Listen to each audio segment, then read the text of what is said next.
All right, we're at M1, first track day of the year. We got to get the cars teched in, their annual tech, and then go through an initiation course or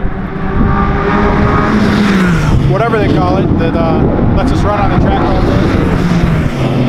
We're gonna take probably get the Talladega out there, get the Durango out there, and just whatever, get some laps on them to break them in. We'll throw some cameras in there and then just take you guys along for the ride, and then maybe whatever. Maybe we'll go have a burger or something.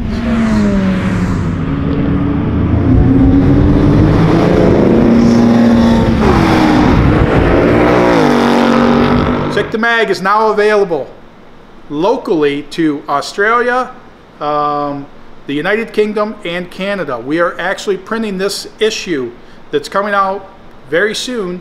The Sick Week issue also has Drag Challenge Australia in it, but we are actually printing it in Australia and shipping it to all our Australian subscribers. United Kingdom, same thing. Printing in the United Kingdom, distributed into the United Kingdom. Canada. Alright, so it's Saturday in Michigan, and Saturday, I don't even know what the day is, but Easter's tomorrow, so I got track day at M1, so we are out with the Talladega, just going for a little cruise with it. It literally is freaking like 38 degrees outside, so the tires are cold as hell. But big first spin, warm it up, and then we're running on the track a little bit today, and just kind of just giving you guys. They say you guys say whatever, you need more driving videos. So actually, here's a setup that actually we get to do some driving videos. So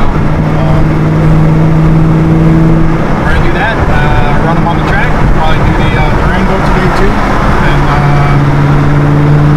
whatever. Just give you guys a little bit different garage view.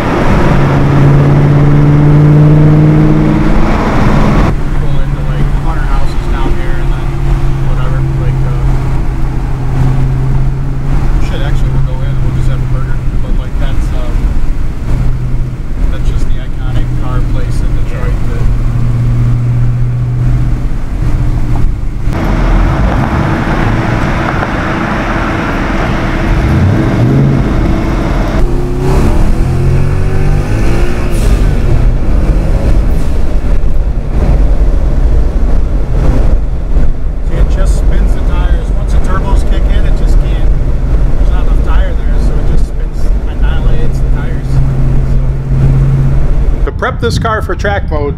There's a lot that goes on. It's just got lap belts in it for most of the street driving. When we go to track mode,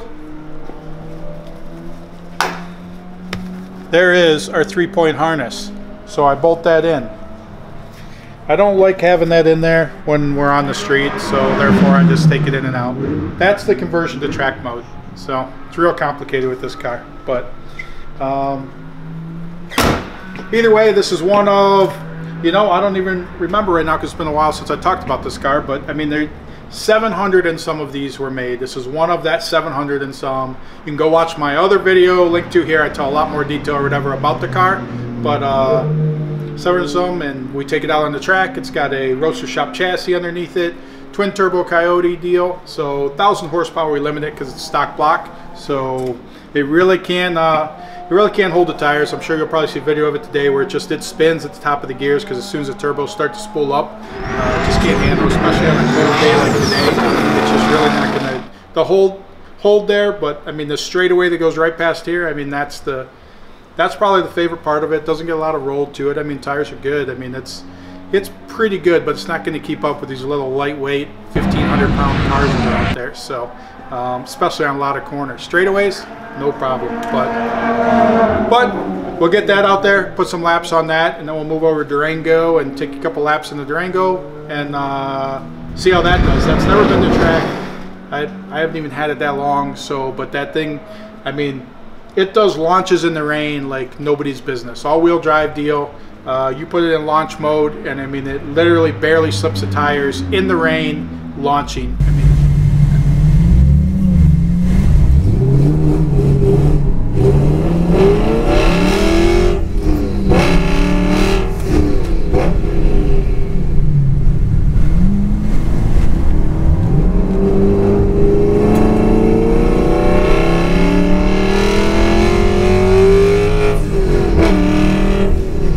while we're over here, I mean, 1.0's here. Most of you probably know this car from straight line performance. Never been on the roundy round course with it, but it's here, it's ready to go. We got that. I remember, like, last time I drove it a couple weeks ago, but like last time it was a track, it was Midwest Drags, and we actually started lifting the rig landing. So that's all been redone, since then, and I drove it last year after that. But whatever. I mean, it's just always here and ready to go. This is probably my favorite cruiser in the summertime. Oh, we head down to PRI. That's probably the last time it was anywhere.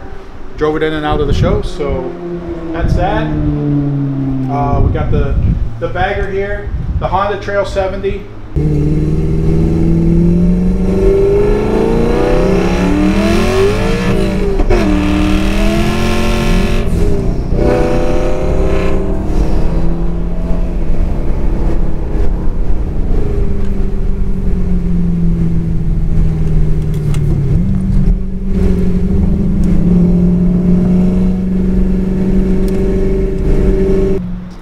Pace car.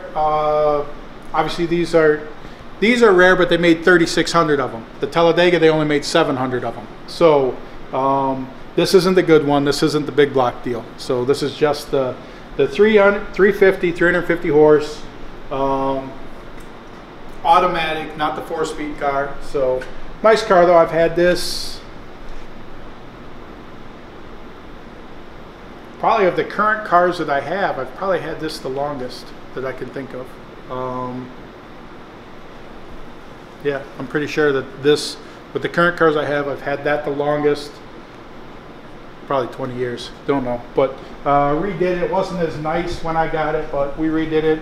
It actually does have a, it is, even though everything looks stock, you can't see any lines on it, it is EFI. So it's all hidden up under the fender here. So fuel regulator back there, you won't even be able to see that, but it actually is. I think at that time when Holley first came out with this stuff, I think it's a Holley HP, I think is what they called the system back then. So way before the Sniper, way before any of that. But that was so that anybody can drive it. It'll start and idle, no problem. Like a lot of people don't even know how to work a carburetor anymore, so they don't know about pumping the gas. They don't know about, it doesn't like to run well. This is designed just to be nice cruiser, convertible, hardly ever gets driven, but probably because it's too slow. So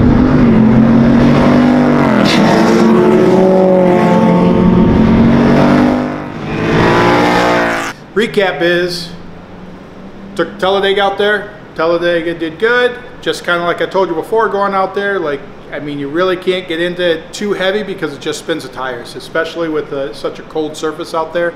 But carbon ceramic brakes on that thing, so it always stops even though it's a big fat pig.